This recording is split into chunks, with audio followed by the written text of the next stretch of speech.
It was a crisp winter morning at John F. Kennedy International Airport, where travelers bustled through Terminal 4, pulling their suitcases and sipping coffee. Among them was Naomi Carter, a poised black woman in her mid-30s, dressed in an impeccable navy blue pantsuit, her hair styled in elegant curls pinned above her shoulders. She was heading to Los Angeles for a high-profile business conference, an event she had meticulously prepared for months. Naomi wasn't just an accomplished business consultant. She was also the co-founder of a global philanthropy initiative supporting minority entrepreneurs. She always traveled with professionalism and dignity, blending in effortlessly with the corporate crowd. Arriving at the Delta Airlines check-in counter, Naomi stepped into the shorter priority line, reserved for first-class and sky priority passengers. She had traveled extensively, yet today, an unusual sensation settled in her stomach as she approached the counter. Perhaps it was nothing more than pre-flight jitters. The check-in agent took her ID, scanned her ticket, and printed out her boarding pass for Seat 2A in first class on Flight 2678 to Los Angeles. Everything was routine until it wasn't. As she proceeded through security and reached her gate, Naomi noticed a few curious stares from fellow passengers. She was used to being one of the few black professionals in elite business settings, and she had long learned to ignore the subtle discomfort of others. But today, something felt different. Standing behind the counter was Heather Whitman, a gate agent in her early 30s with sharply cut blonde hair and a no-nonsense expression. Naomi had encountered skeptical glances before, but the intensity in Heather's gaze as she spotted Naomi's first-class ticket sent a chill down her spine. Naomi handed over her boarding pass with a warm smile, masking the irritation building inside her. Heather took one glance at the ticket, then at Naomi. "Miss Carter," she said slowly, running her fingers over the boarding pass. "This is for Seat 2A in first class." "Yes," Naomi replied, still polite. "That's correct." Heather frowned. She scanned the pass. A loud beep echoed. She tried again. Another beep. Naomi's stomach tightened. "It appears there's an issue," Heather said. "Would you mind stepping aside while I verify something?"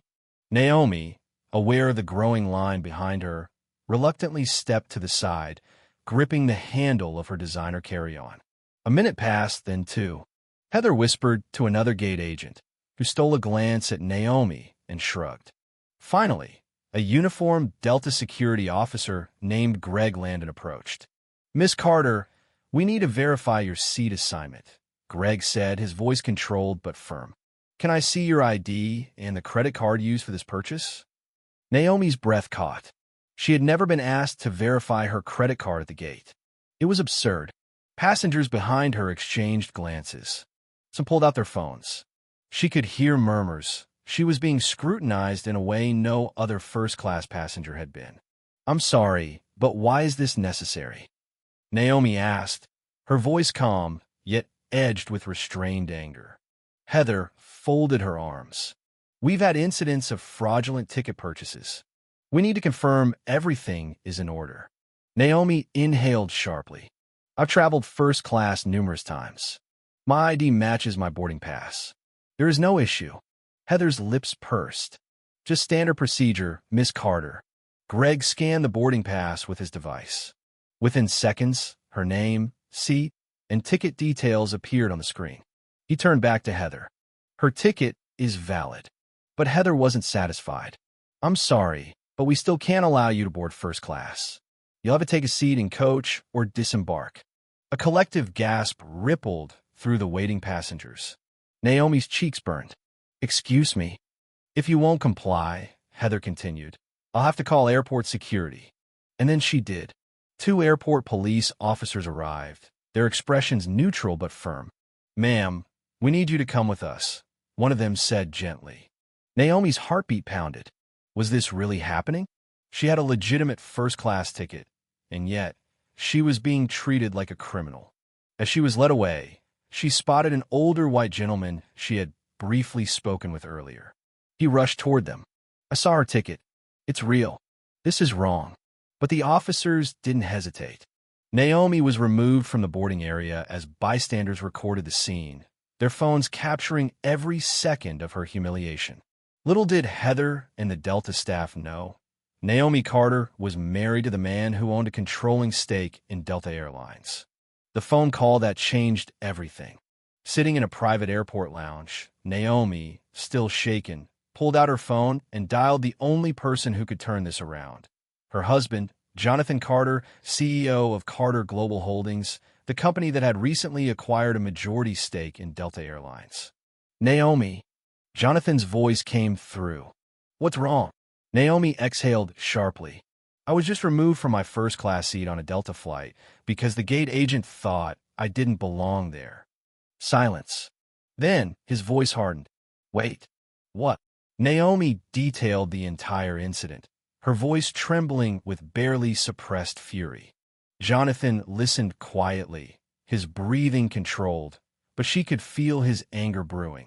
Stay where you are, he said. I'm calling the executive team right now. Within minutes, Delta's COO and chief legal officer were on their way to the airport, the situation spiraling into a full-scale corporate crisis. Meanwhile, footage of Naomi's removal had already gone viral. Hashtags like hashtag #FlyingWhileBlack and hashtag Delta discrimination trended worldwide. Delta executives arrived at the private lounge where Naomi was seated. Christina Ramirez, Delta's CEO, looked visibly shaken. Ms. Carter, we deeply regret this incident. We are launching an immediate investigation. Please accept our sincerest apologies. Jonathan joined via video call. I expect full accountability, he said coolly. This isn't just about my wife. This is about how your staff treats paying customers. Hours later, Delta released a public statement apologizing for the incident and announcing the immediate termination of Heather Whitman for violating company policies and engaging in racial discrimination. The pilot who had refused to override Heather's decision was placed under review. Naomi was later rebooked, this time escorted onto the plane personally by Delta's chief customer experience officer. But her mission had only begun. With Jonathan's influence and her own growing platform, Naomi spearheaded a complete overhaul of Delta's diversity training, ensuring no passenger, especially minorities, would ever be humiliated the way she had been. Months later, as she boarded another first-class flight without issue, Naomi reflected on the journey.